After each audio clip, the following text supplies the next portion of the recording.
Le club n'a même pas laissé une seule miette d'information, de négociation à la presse. C'est dans la surprise la plus totale qu'il a officialisé son cadeau, et quel cadeau, d'avant demi-finale de Ligue des Champions, à savoir la prolongation de Keylor Navas jusqu'en 2024, soit pour une année supplémentaire. Bon, j'ai déjà sorti une vidéo à 18h et je me suis dit, j'étais tellement content de voir cette notification, elle était tellement inattendue, et dans un monde d'informations, de fake news, et où, par exemple, la prolongation de Neymar est un secret de polichinelle, je me suis dit, tiens, vas-y, tu vas faire une vidéo, c'est dans la surprise la plus totale. Évidemment, en toute improvisation, je vais vous faire ça, mais ça fait quand même plusieurs mois, évidemment, que moi, je voulais vous faire une vidéo sur Keylor Navas. S'il y a bien un sujet positif à 100% qu'on peut faire cette année, c'est Keylor Navas. C'est Keylor Navas parce que cette vidéo, elle sera remplie d'éloges, remplie de positifs, ça va vous mettre de bonne humeur évidemment.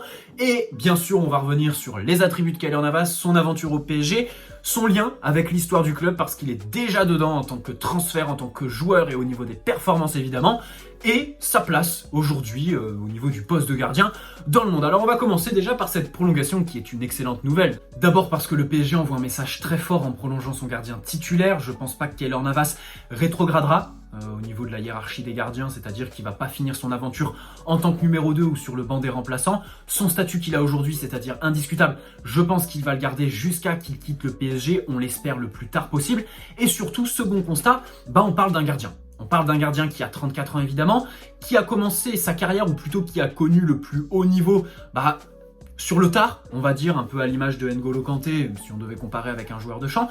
Mais dans tous les cas, le constat, c'est que 34 ans pour un gardien, ce n'est pas si vieux, ce n'est pas très vieux tout simplement, même si évidemment, en termes de réflexe et de concentration, il va entrer sur une pente descendante. Keylor Navas, c'est un gardien qui est exemplaire, je pense qu'au niveau de l'hygiène de vie, on ne peut absolument rien lui reprocher, au niveau de l'engagement évidemment, et puis en termes d'intelligence de jeu, voilà, c'est un joueur qui est posé, qui a aussi beaucoup d'expérience, qui sait gérer l'approche, la pression des grosses échéances, qui sait aussi se gérer lui-même au niveau de son corps. C'est vrai que il sort parfois à son initiative. Oui, il sort, oui, ça lui fait des pépins et donc de l'irrégularité qui peut s'expliquer évidemment par son âge, qui dans tous les cas, constat, n'est pas trop élevé. Pour moi, prolonger d'un an un gardien de 34 ans comme Keylor Navas, surtout avec les performances qu'il livre actuellement, déjà c'est une excellente nouvelle et ce n'est absolument pas un mauvais choix. Et ensuite, pour la saison qui est en cours, c'est vrai qu'il est sursollicité, donc on peut comprendre le fait qu'il loupe certains matchs, comme dernièrement,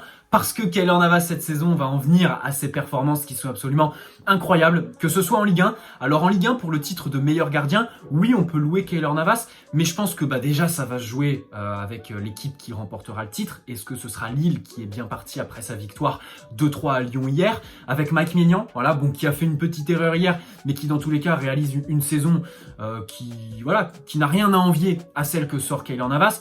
Maintenant, la différence évidemment entre Navas et Maignan, c'est la Ligue des Champions, compétition dans laquelle Keylor Navas, se sublime, c'est la caractéristique des grands joueurs, c'est pour ça qu'il a signé pour 15 millions d'euros, on le rappelle, et le prêt, anecdotique d'Alphonse Areola. Merci au Real Madrid, on les remerciera jamais assez, ce sont vraiment de vrais frères. Merci à Florentino Pérez, et puis Keylor Navas qui cette saison est donc sursollicité, sans pour autant déjouer, c'est ça le pire.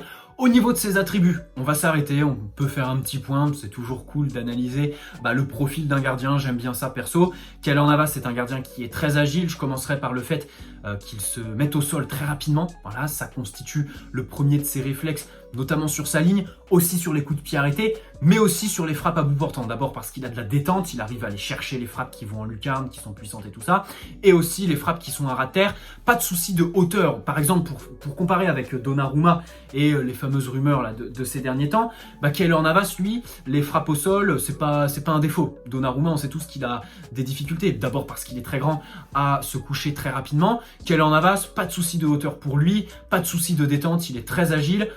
Dans les airs, pareil, il s'impose. Alors on pouvait se poser des questions à son arrivée. C'est vrai que des fois c'était un peu à la Welligen, mais là, c'est très sûr, ça, il va souvent avec les points. Mais ce que je veux dire par là, c'est qu'il a l'expérience pour relancer proprement. Alors pas comme Sergio Rico par exemple sur le match contre Saint-Etienne et l'égalisation. Ce que je veux dire, c'est que il sait relancer sur les côtés. Seule nuance évidemment sur son jeu au pied. C'est vrai que Keylor Navas, c'est un gardien qui, je pense, a axé sa formation sur les réflexes, sur les arrêts, les parades, le placement aussi, dans lequel il est très intelligent tout simplement, sur le leadership aussi, parce que Je pense pas que ce soit quelqu'un, je suis pas dans le vestiaire, mais je pense pas que ce soit quelqu'un qui parle beaucoup. Je pense pas que ce soit quelqu'un qui va mettre des claques, par exemple, aux petits jeunes qui jouent au con. C'est quelqu'un surtout qui, par sa sérénité, va faire du bien à sa ligne de défense. Je pense qu'un Kimpembe, par exemple, si sur les 2 dernières années, il a passé un cap, on peut prendre en compte le facteur Keylor Navas. Alors oui, évidemment, il n'a pas une grosse part, mais dans les performances de Kimpembe, par exemple, de Marquinhos aussi, je pense qu'il y a il y a une part à remettre sur Keylor Navas. Merci à lui.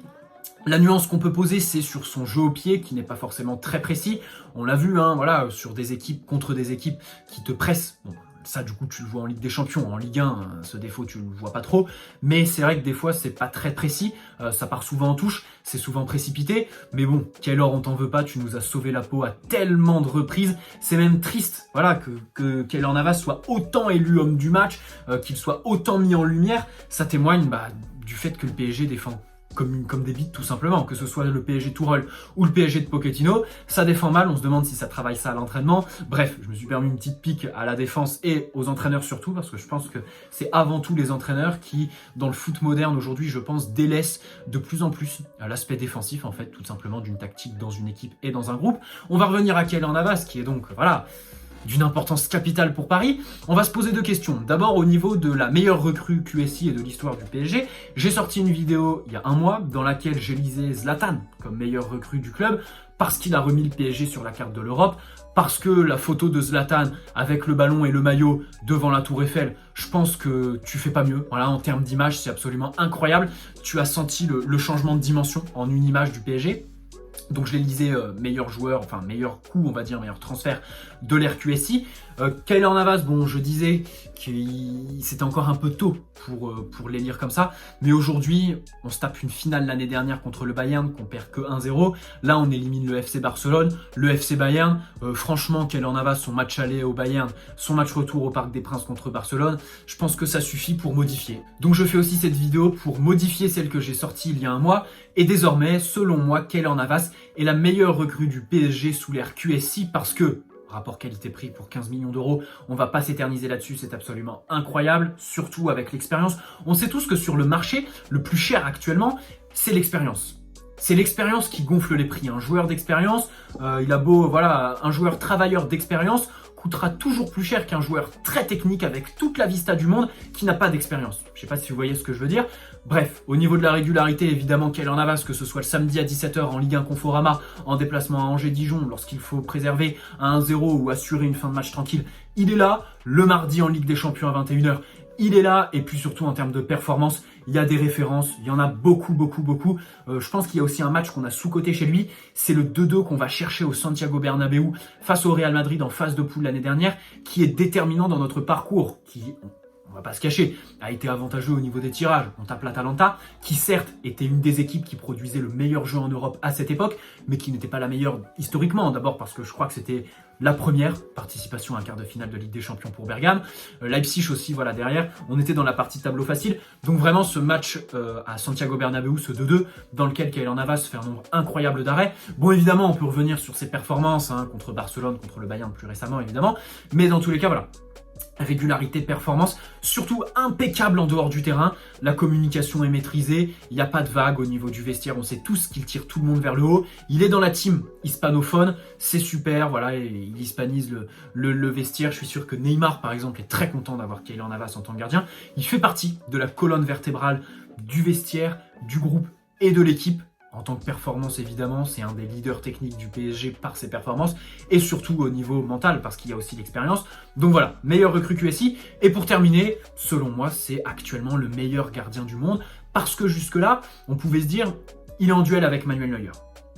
Manuel Neuer qui a donc été éliminé par le PSG de Keylor Navas. Et moi, je pense que pour élire, voilà, pour ce genre de distinctions qui sont quand même assez subjectives, c'est vrai que quand tu dis oui, qui est le meilleur gardien du monde, qui est le top 3 aujourd'hui, il y a beaucoup de supporterisme. Ça fait ressortir le supporterisme. T'as envie de mettre les 3 meilleurs joueurs de ton club, et beaucoup le font. Peut-être moi le premier aujourd'hui en disant que Keylor Navas est le meilleur gardien du monde, mais dans tous les cas, je me dis que dans la balance, pour élire le meilleur gardien du monde actuellement, je pense qu'une confrontation directe, il n'y a pas mieux.